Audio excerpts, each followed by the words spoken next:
what's going on, guys? My name is Brandon. Welcome back to Audio Addiction, where you can find latest album reviews, you can find our band interviews, and you can find live coverage of the concerts that we get.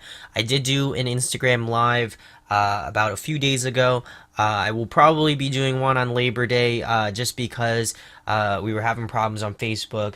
So I will be doing that. So if you want to hear about some updates and stuff, check back on our Facebook page. There's always a link on our page pretty much, so check that out. I'll also be doing an album review of Acidia's new EP Void, as well as Novelist's Noir. I'm really excited for both of those records, and I'm excited to do reviews of both of those. If you still want me to do Blind Wish, I will probably try to get that done maybe this weekend if I can, but definitely I wanted to do Acidia's and novelist this week as well. So if you enjoy what you see here, make sure to subscribe, make sure to hit that thumbs up. It really does go a long way, and thank you guys for your support. So tonight we're going to be talking about Alaska's new record, Phoenix.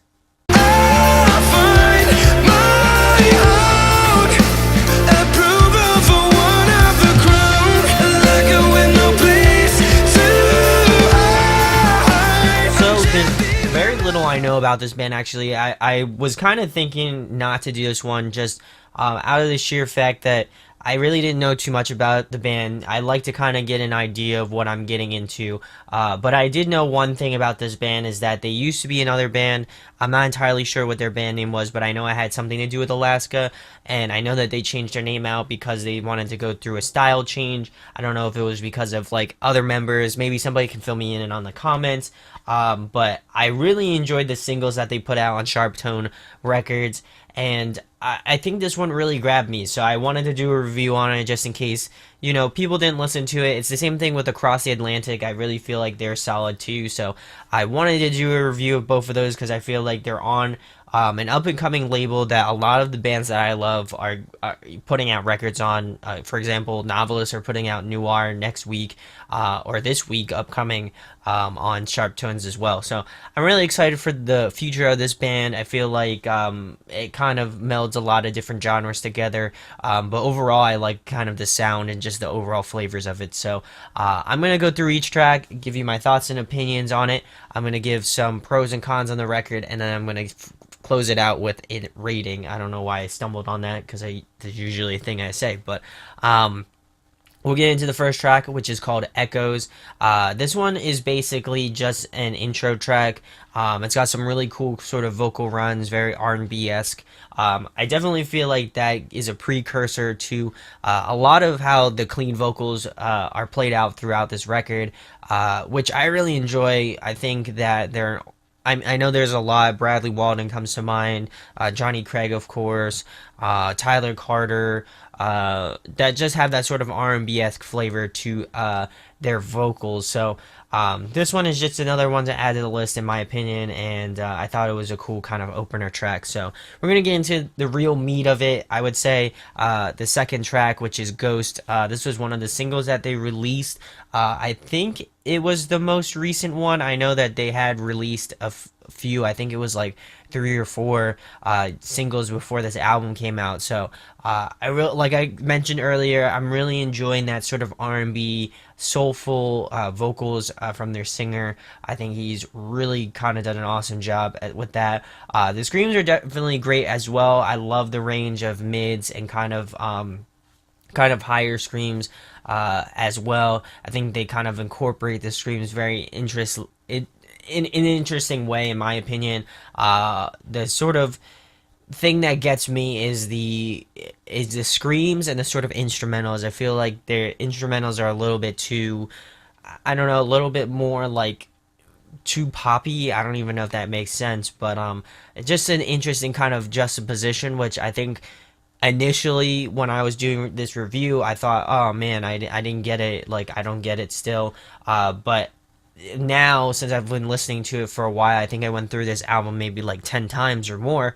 I really, really started to love and kind of appreciate the difference between the different sort of instrumentals paired with the screams. I felt like it was really refreshing, and it was something that I really enjoyed about that. I also enjoy the sort of unique tone between cleans and screams with that sort of gritty sort of tone to his voice as well.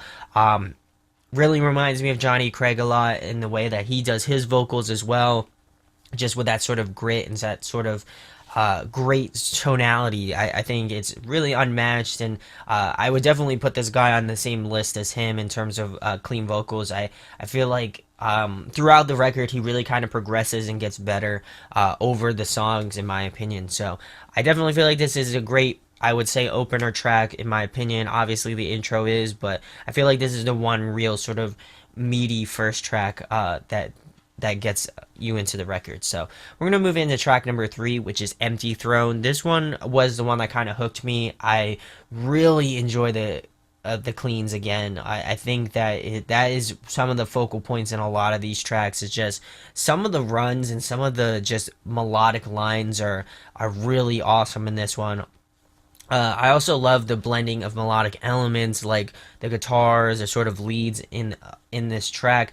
It really adds a nice atmosphericness to it, and this one definitely grew on me. And I definitely came to love this one, much like Ghost. I feel like these two tracks are ones that definitely I feel like over time I feel like they're in a better spot than they were, maybe a few days ago. So I would absolutely say that these two are growers. I would definitely put them not far out of my favorite tracks off the record. I wouldn't quite put them there yet. I still think I need to go through a few more listens and, maybe get those melodies stuck in my head a little bit more. But I feel like they mesh very well together, and just the sonic kind of juxtaposition was something to get was something alarming at the beginning, but now I get it. So really enjoyed that track. So we'll move into track number 4, which is The Witness. This one's one of my favorite tracks off the record. Really liking that cool sort of drumming, like reverby sort of intro with the vocals. I thought that was really solid. The chorus is an absolute banger. Definitely one of my favorites off the record. There's a few great, awesome choruses that are on this record that just kind of floored me. So this one is absolutely one of those in that sort of category. I definitely feel like the instrumentals are the main focal point of this track, and I feel like it is just utilized the best in comparison to just the vocals, the instrumentals. I feel like structurally it just sounds the best, and I feel like they really kind of concocted something really awesome in this track, in my opinion. Loving the utilization of pianos and layering throughout this track, especially in the bridge. More specifically, I thought they were absolutely killer. There was this really interesting guitar solo from the 3-minute mark to 3:15. I really wasn't expecting it, but as a guitar player, I really enjoyed it. There's actually a few different guitar solos on this album, so I thought that was really cool. This track definitely has great energy to it, and to me, it's one of those instant classics, in my opinion. It just got the best of everything that I was talking about previously, and the other tracks that kind of fell short. I feel like they hit all of the sort of nail on the heads on this track, in my opinion. So we're gonna move into track number 5, which is Everglow. This is another favorite of mine. The intro definitely reminds me of Kings and Queens of 30 Seconds to Mars, in my opinion. Just that sort of like chanty sort of just anthematic sort of intro. I feel like they incorporated it a lot throughout this track, but to me, every time I was thinking of that like whoa sort of sound, it definitely reminded me a lot of 30 Seconds to Mars, Kings and Queens, more specifically. I like the switch up in this song a lot. I felt like that the verses primarily were all cleans, and the screams were pretty much just the choruses, which I thought was an interesting kind of switch up, but I felt like it worked very well on this track. Liking the cool gang vocals in the chorus as well. I feel like that adds a little bit more depth to those choruses as well. And the two vocal layers in the bridge, I thought that was a nice little part in the track. I feel like it added a cool little twist to it as well. And then the last chorus kind of finished it out with the cleans. I thought that was a cool kind of switch up as well in this track. But overall, definitely one of my favorites, and I thought it was a great follow-up to The Witness. So we'll move into track number 6, which is Ash. This one is kind of an interlude as well. There's this cool little piano line. that breaks up the album, much like Echoes at the beginning. I thought it was a cool little track, and that was pretty much all I had for that one. So we'll move into track number 7, which is Phoenix. This one is one of the singles that they released as well. This one has definitely softer sort of instrumentals to it, especially in the intro with the acoustic guitars. Which I thought was a kind of cool mix up as well, kind of the follow up Ash, in my opinion. Um, I love the soaring vocals in the chorus. I feel like that's absolutely the main focal point of this track. The screams are really good as well, but I feel like this track lacks something that kind of pulls me in and really makes me gravitate towards this song. Not to say that I'd skip over it, because for me, I love listening to like the album in full, just all the way through. But this one, every time I got to it, it just felt like there was something lacking to it, in my opinion. But I do like that they experimented with this one. I feel like it was much different than the other singles that were released, but as well as a lot of the other tracks off the record. I do appreciate the just the musicianship in that they didn't want to write the same sort of tracks, so they didn't. And while it might not paid off, I do appreciate the sort of going out there and trying something different, in my opinion. So we'll move into track number 8, which is Everything. This one is one of my favorites as well, but I feel like this one is a good one just because it's slow. It starts off a little bit slow, and then subtly it builds up and builds up and builds up, and then it just kind of climaxes in the best way, in my opinion. The vocal range is just absolutely utilized fully in this track. Anything from falsettos to runs to melodies to screams. I feel like emotionally, this is just a great track. I feel like there was a lot of heart putting into this track, and you can definitely tell just on the vocal runs and just the melodies. It feels very honest. It feels very sincere, and I love this track a lot. I like that they took a chance with this track, much like Phoenix. I feel like this one paid off. To me, it did start out slow, and I was like, oh man, another slow sort of track. But I really feel like they kind of slowly just wrapped, myself into this track. And each time I got back to this one, I just really enjoyed it. And I think just the momentum of it just kind of carried me along in this track. There's another really cool guitar solo at around the 2 minutes and 28-second mark to the 2 minutes and 45-second mark, which I thought was important to point out as well. And then there's this awesome sort of ambience throughout this track that I feel like just adds this awesome atmosphere to it, and that is why I really enjoyed Everything. So we're gonna move into track number 9, which is Heart of Gold, another favorite of mine. You're gonna be seeing a trend on this one, but most of the song is screams, which I thought was really interesting as well, with some accents of cleans throughout. But I feel like they hadn't really stumbled upon a track that was just kind of fully screams, which I feel like was just a different sort of different sort of train of thought, and I feel like it worked as well. The drummer is definitely killing it on this track. I would say that this track is more drummer centric.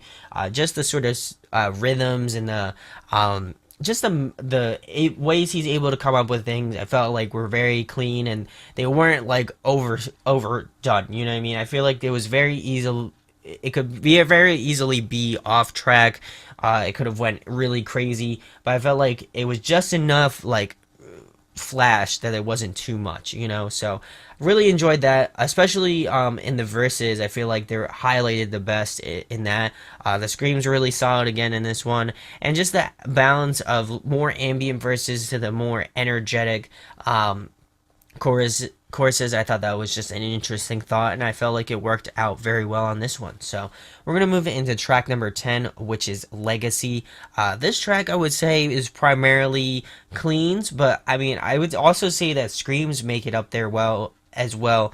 I would say that it's 60% cleans, and I would say that it's 40% screams, in my opinion.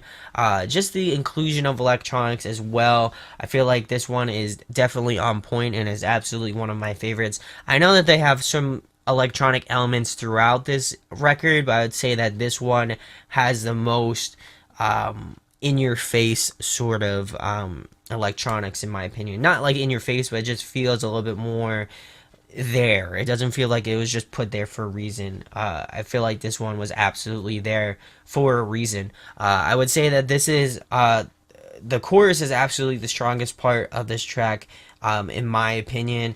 And just another really interesting guitar solo from the 3 minutes and 5 seconds to the 3 minutes and 25-second mark. And then at the end, it really kind of goes like full gospel mode, which I thought was really interesting as well.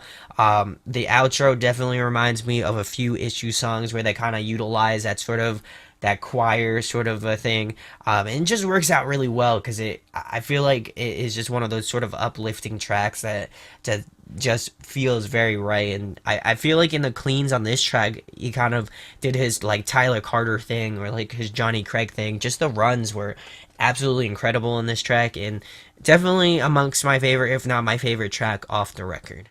So we'll move into track number 11, which is Blossom. This is another favorite of mine, bringing back the sort of electronic elements like I mentioned previously, but they added that sort of spacey ambient element in this track as well, which I felt like uniquely works with what they're going for. The scream works were absolutely killer on this track as well. Definitely one of my favorite choruses for sure. Just the melodies and the harmonies are just A plus. They're something that I always look forward to, and I would say that on this track is no exception. The instrumentals and electronics definitely make this sort of unique atmosphere to this track that, much like a lot of these other tracks, I feel like each of them has that sort of unique quality to it. I mean, barring maybe a few tracks, but this one was definitely one of those top tier sort of tracks in my opinion. So we're gonna move into track number 12, which is Fading Flame. This is one of the more heavier guitar driven tracks, I would say, more towards their roots. I know that they were in another band and it was kind of more similar to this, so I feel like that they're kind of pulling up their roots on this one, and it feels very much like a track off their previous work, at least to my knowledge. I think the track definitely blends elements that they did well on this record in my opinion. There's some really great cleans, and there's some great screams. I would say that the screams are edge out the cleans a little bit more on this track. There are a lot of tracks that are more clean centric, but I would say that this one is kind of a 50-50 in my opinion. Another really solid chorus, but this track definitely feels a little bit reserved in the cleans, which is what I've been mentioning earlier.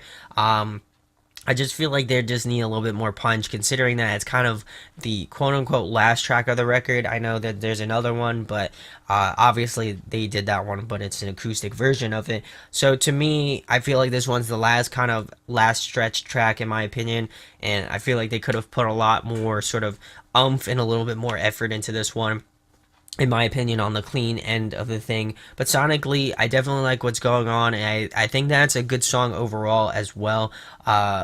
I definitely feel like there should just be a little bit more spice in my opinion, but that's just my thoughts. So we're gonna move into the last track, track number 13, which is Empty Throne. Like I mentioned previously, it's an acoustic track. I'm liking just the reserved aspects of this track. I've always loved acoustic tracks where you can kind of get an idea of how the vocalist sounds, and going off of a lot of these tracks off this record, I feel like he just absolutely kills it, much like this one. It's really great. I feel like it highlights the cleans very well, and it's definitely a different take. I love when bands do this. It's a different take on a track that you know very well, and they just kind of put on a nice sort of softer spin on it, and there's a little bit more room for accents and being a little bit more natural with it. So to me, I feel like this one came out very well. I wouldn't personally say that's in one of my favorites, but I feel like the way that it turned out was really solid, and I think it was an interesting way to not only end off the record, but just kind of make a sort of heavier sort of track into a more acoustic, more lighter bass track. So some pros and cons in here. There are some moments where I feel like it faltered a little bit. Phoenix, I would say, is probably one of the weaker tracks off the record. And Empty Throne and Ghost, I would say that they are also great as well. But I feel like there's a little bit of room to grow there as well. Fading Visions, I feel like there could have been more punch to the track. I feel like since this is kind of the last track off the record, I feel like they would have just went all in on this one, in my opinion at least. And I think pro wise, they really did an awesome job of balancing out the screams and the cleans. It felt very natural. Didn't feel forced, which is awesome. The instrumentals at sometimes can be a little bit odd, but for the majority of it, I really enjoyed it. There were some tracks that kind of just were a little bit, over the top, which I thought were great, not in a bad way. I love when bands kind of go all out for it. Tracks like Blossom, I feel like were really awesome. Everything, Everglow, The Witness, I feel like those ones are definitely tracks that I know I'll go back to and really enjoy, just as a new fan of this band. So my overall rating for Alaska's Phoenix, I'm going to be giving it a 9.1 out of 10. I think it's one you should check out. I know that somebody mentioned they're from Germany, which I think is awesome. I think they did a really great job with this record, considering that I never heard of them. I just was browsing Sharp Tones and I was like, oh, well, this album's coming out. Let me give it a listen. So I really thought this one was interesting. It kind of blends a little bit of melodic hardcore in there. I know some people will probably hate on me for that.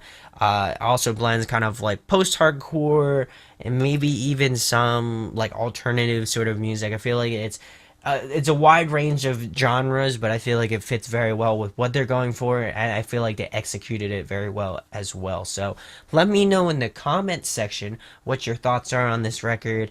Did you think the same thing? Do you have different thoughts and opinions on it? I would certainly love to know about it. Again, I will probably be doing a live sort of Q&A sort of thing. So if you are interested, Monday on Labor Day, I don't know a time, but I will be on there and I'll talk about it. But make sure to be on the lookout for that. I hope to do that really soon and talk with you guys about it. Also, we just released a new merch store with a bunch of new designs. So if you're interested in supporting me, there will be a link in the description where you can check out our merch store. If you want to pick something up, tweet at us, Instagram, tag us. We'd love to, promote you guys and thank you for your support. I really can't thank you guys enough for your support. It really means a lot. We really got some awesome things coming down the pipeline, so I'm excited to share those with you. So my name is Brandon. We hope you got your fix. Make sure to subscribe. Make sure to thumbs up this video if you enjoyed the album review, and we'll be talking with you soon. Peace. Hey guys, hope you enjoyed the video. Thanks for watching. Of course, if you enjoy what we do, make sure to go check out the other series we do. We do album reviews, we do band interviews, and we do live videos, so definitely go check that out. Hit that subscribe button. It really helps our channel, helps us grow. Make sure to hit that like button as well. Go follow us on social media. That's all down below. We try to keep that as updated as possible. We also made a new website where we'll be posting photos of upcoming concerts and stuff like that, which you can go check out at audioaddictionmedia.com and come get your fix with us, guys. Talk to you later. Deuces.